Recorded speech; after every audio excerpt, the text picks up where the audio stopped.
36% of Main Street business owners in Maryland are immigrants. I come here to pray to God, so no offense to those who are not a part of the Christian faith. No disrespect intended. So dear God, I ask you that you would remind us of our humanity, and that we're all deserving of an opportunity to live freely in this nation. It's based on the values of equality and justice.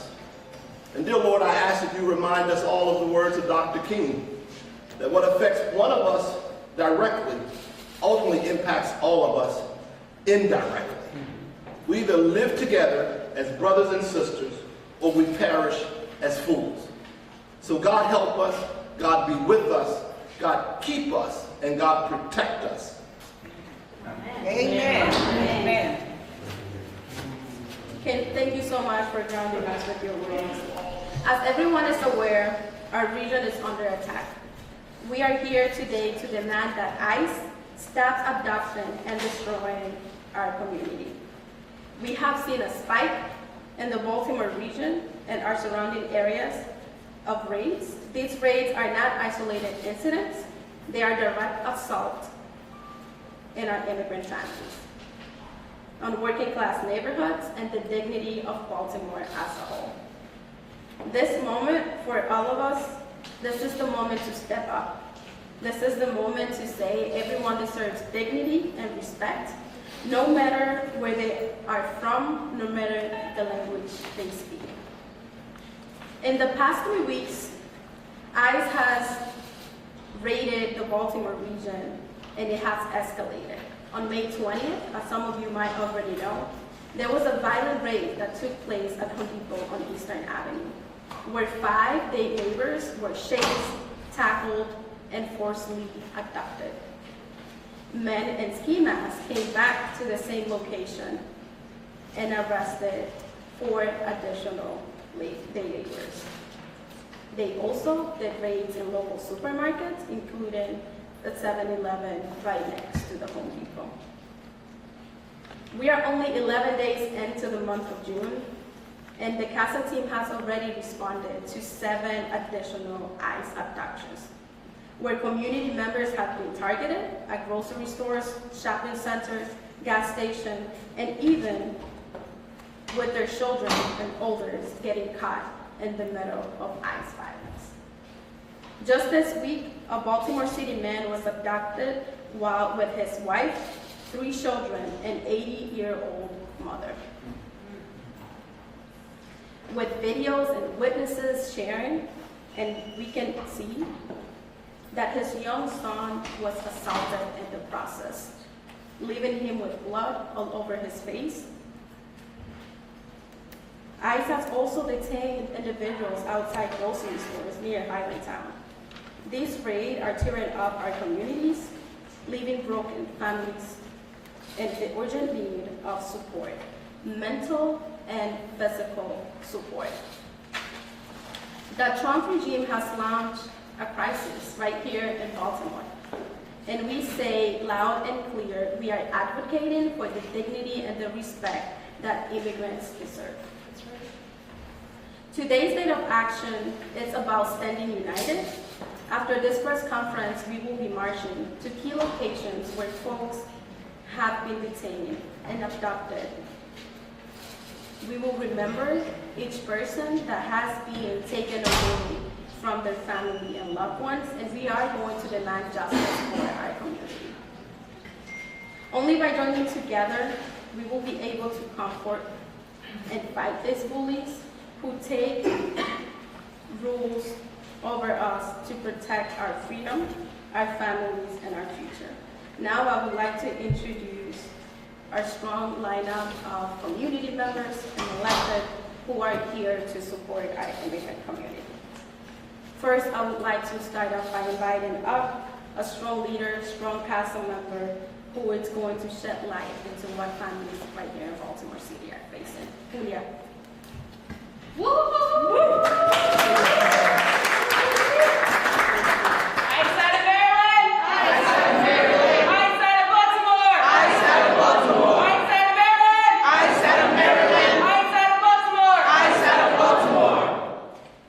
Good morning, everyone. My name is Julia. I migrated to this country years ago, full of hope. But today, I am heartbroken and outraged. The recent ICE raids, especially that devastating raid in Baltimore on May 20th, have shattered our community. That day, 5 families were torn apart. Mothers, fathers, children taken from their homes in a horrific act. The Cuchiparte family lost a caring uncle, a main provider for 8 family members, including 6 children under the age of 10, was abducted, leaving traumatized children behind, and his niece recently recovering from surgery without their father figure. The Guaracha family shared how her husband, a daily provider and loving father, was abducted, leaving her to care for their 4-year-old son alone. The baby keeps asking, "Where is my father? When he will come back?" She watches her family fall apart, desperate yet hopeful that the people fight will stop this horrific event from continuing. Then there's the Rowland family. Their father, a hardworking man, was abducted during the raid. A mother lost her husband and her 2 children are left behind, mourning and confused about why he's gone. Tragically, they also lost their uncle that same day. A man who worked tirelessly and cared deeply for everyone. Well-being, both abducted, disappeared, and separated from their family. These aren't just stories. They're not. They are human beings. And this is what's happening in our community. Being torn apart for no reason at all. Each face is someone's loved ones. They have family, they have children, they have people that they care for. They care for our community. They care for our well-being. Baltimore knows for resiliences and diversity. Now lives in fear. Now we live in fear. This race threatens the spirit of our city and continue to traumatize our next generation and the next generation to come. We demand justice and to these inhuman actions. Our community is strong, but we need all community members and legislators to stand against this federal terror. We will fight to keep Baltimore united and protect every family. But we must unite and fight. And stay strong. Si se puede. Si se puede. Si se puede. Si se puede. Yes, we can. Yes, we can. Yes, we can. Yes, we can. Thank you very much.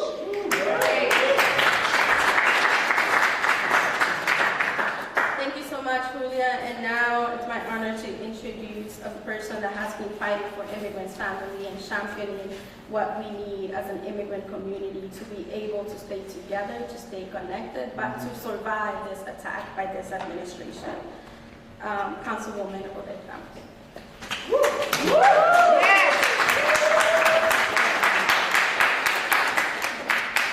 Good morning. Good morning. As you can imagine, I am angry. We all should be angry. All of you should be angry that our neighbors are being treated so inhumanely only because they are not from here. And if they are coming for them, They are coming for us. That's right. That's right. And just imagine, I'm a mother, I'm a resident, I'm a neighbor, and I can't stand what's happening to a resident. Imagine all of you here that this is going to happen to your family. Planning for separation, planning to be gone, and sent to a life that you've escaped, but also that you don't know. After investing so much into our nation and believing in the promise of the United States that our families will be successful. Can you imagine the disappointment that our residents are feeling because they feel unsafe, not just here, but nationwide? That is the fault of this administration, the Trump administration, and it is unacceptable. Absolutely unacceptable. So we need all of you to continue to rise up, to help our community, to say that this is unacceptable, and make sure that there is help, that you can help our families. There's got to be a way. This is absolutely unacceptable. Our residents do not deserve to be treated this way. And I am very upset. I'm trying to hold it together. But I have to say, I take this very personally. I'm Puerto Rican, but I'm Latina. And I want to protect all Latinos and all immigrants and all community members in our city. Because every single one of us is valued, has contributed, and make sure that they're working on our behalf. So we as residents have to speak out. So I'm urging everybody here to speak out, to say this is unacceptable, to join protests, to figure out how you can help our immigrant neighbors. Because this is unacceptable. For families to feel unsafe in our communities is unacceptable. And I want to say thank you to CASA and to people that are here. I want to thank everybody who's already taken a stand. But it is really important. Can you imagine mothers separated from their children? That's crazy that this is happening in our communities. So speak out. Make sure you attend the protest. Make sure you help your neighbors. Call our office to find out how more you can help. But this cannot happen anymore. Not just here in Baltimore City, but around the nation. Yes. And Baltimore will speak out and stand up. And all of you can help us. Thank you. Enough is enough!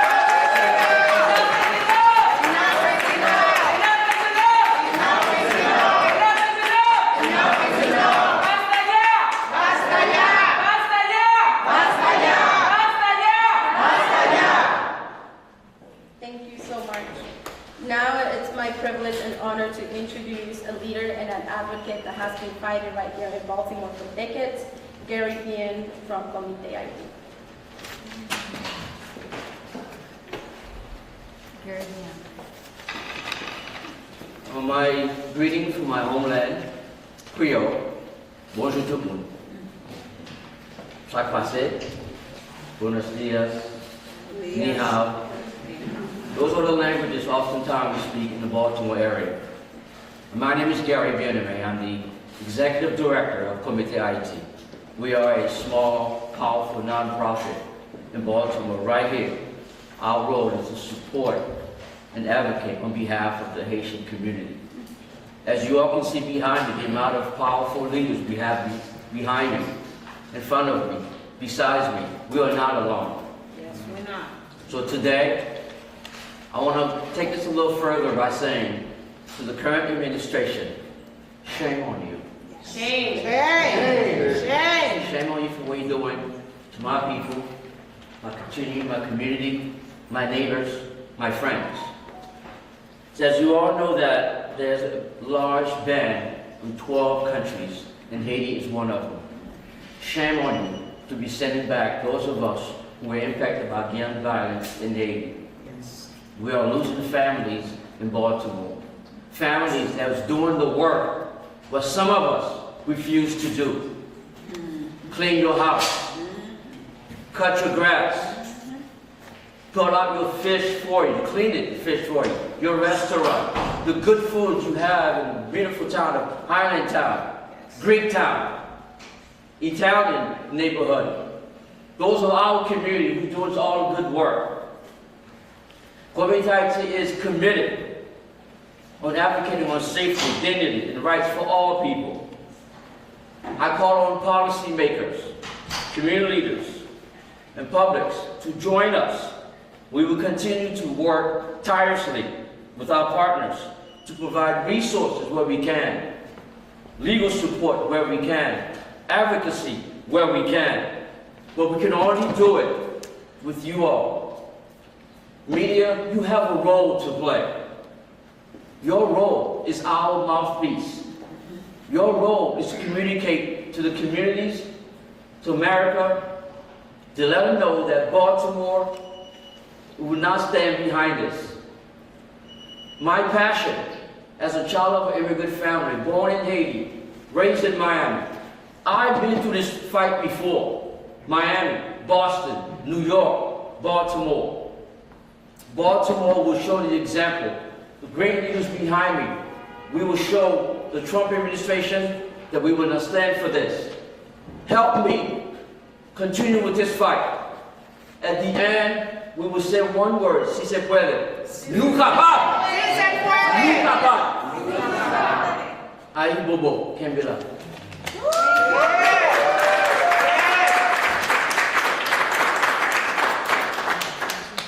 Thank you so much.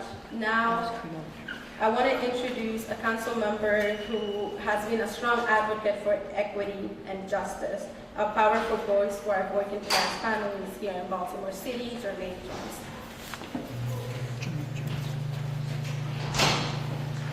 Good afternoon, everyone. I'm standing here in solidarity with CASA.